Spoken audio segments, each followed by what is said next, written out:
And he get no NFL snaps. All right, time for one big question about teams with new head coaches. Kevin, give me one big question about the Jets.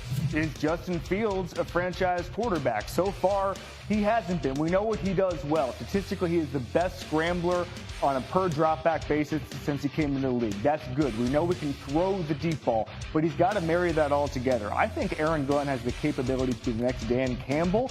Can Justin Fields be Jared Goff? Is this his last shot as an NFL starter, you think he would? I think so. I mean, you look at what happened in Chicago, then what happened in Pittsburgh. Yeah. I think the Jets are going to be conscientious about Taylor making this offense around him. If it doesn't happen this year, I don't see it happening. Nick, give me one big question about the Jags.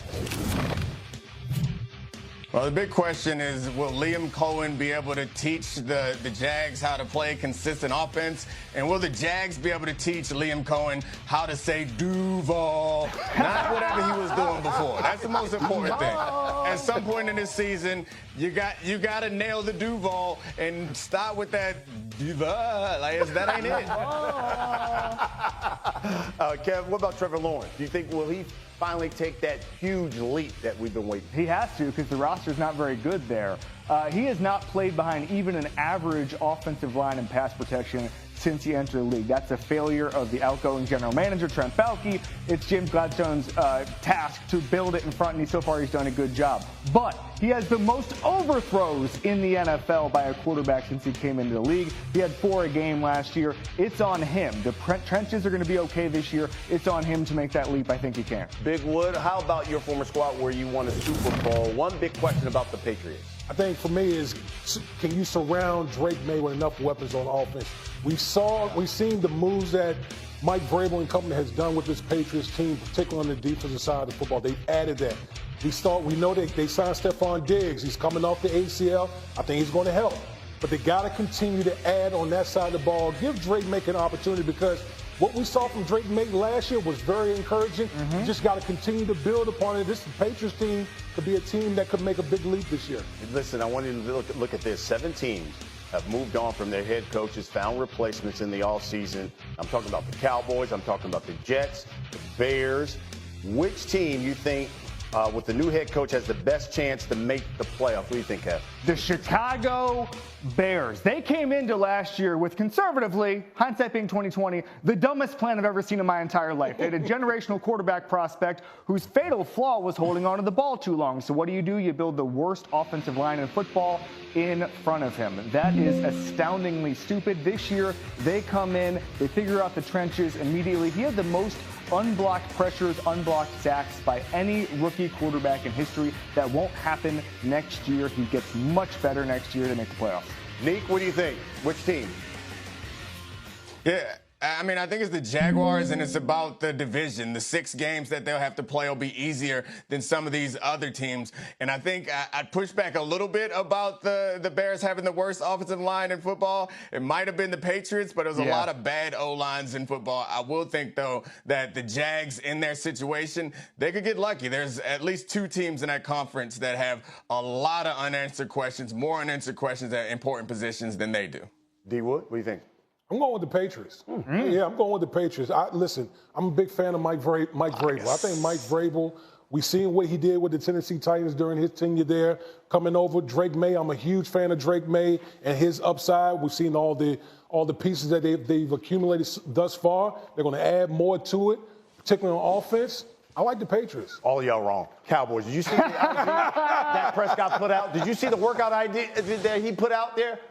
I'm sold. We're back in the Super Bowl next season. Okay. We're back in. Okay. All right. Just off that workout video. We're back. You know, we put together a fundamental list to celebrate our top 5 NFL siblings. All right? Top 5 NFL siblings. All right? Here we go. Start at number 5. Bam! Put it up on the list, y'all. We got to go to the Watt brothers. JJ, TJ Watt.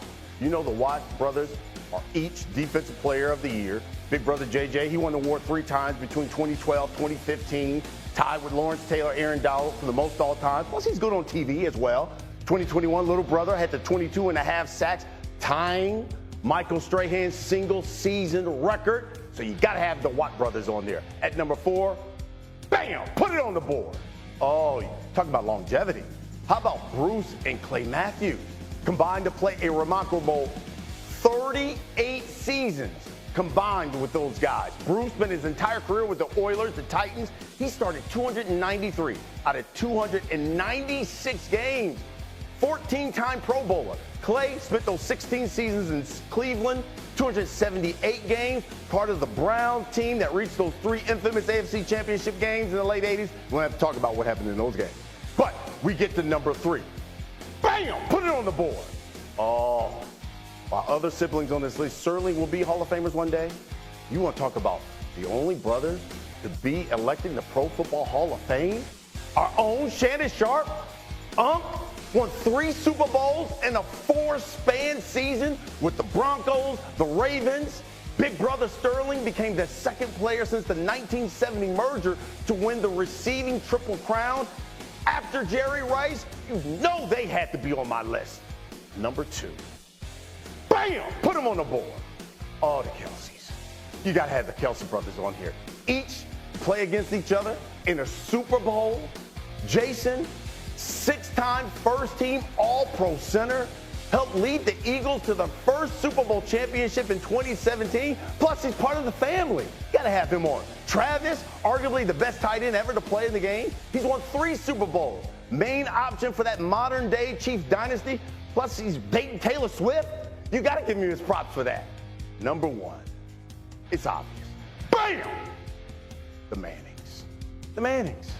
Amongst the most durable players ever at their position. Eli, 3rd longest streak of QB starts in NFL history.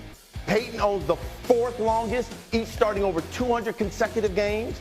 Peyton won a record 5 MVPs. First quarterback to win a Super Bowl with multiple franchises. Eli, not 1, but 2 of the most improbable playoff runs of all time. 2 Super Bowl MVPs. And he outdueled Tom Brady, let's not forget, and Bill Belichick on the biggest stage, and he did it twice. That's our fundamental list of the top 5 siblings in the National Football League. My brothers, what do you think? What do you think? That's pretty good, man. It's pretty good, ain't it? Yeah, pretty good list. Pretty good list. I'll give you some props on that, B-Cut. Come on.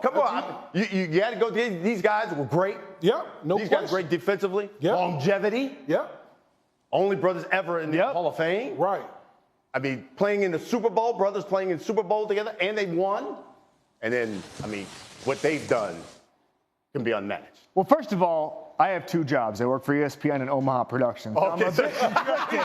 So we know where you go. But as a neutral observer, I have to say it's the Mannings. Of course, the best thing you can say is that if anybody is Tom Brady's arch enemy, it's Archie Manning for taking away at least 4 Super Bowls from him by giving those 2 of the best siblings ever in football. I love it. I love it. Nick, what do you think? Well, I mean, I think if I have to choose from your list, I like Sterling and Shannon both. But as I was listening to your list, I won't stand for the Derek Watt erasure. Like, what are we doing? There's a 3rd Watt brother. He played in NFL too. He's a fullback, right? That's completely unfair. So I want to make an objection to your list and move the Watt brothers up because it's 3 of them, right? Yeah. I love it. I love Dick. Always put everything. What about Cooper? Cooper Manning. That's right. You always forget about Cooper. God bless his soul. You always forget about him. He ain't got no NFL snaps. Yeah, that's true.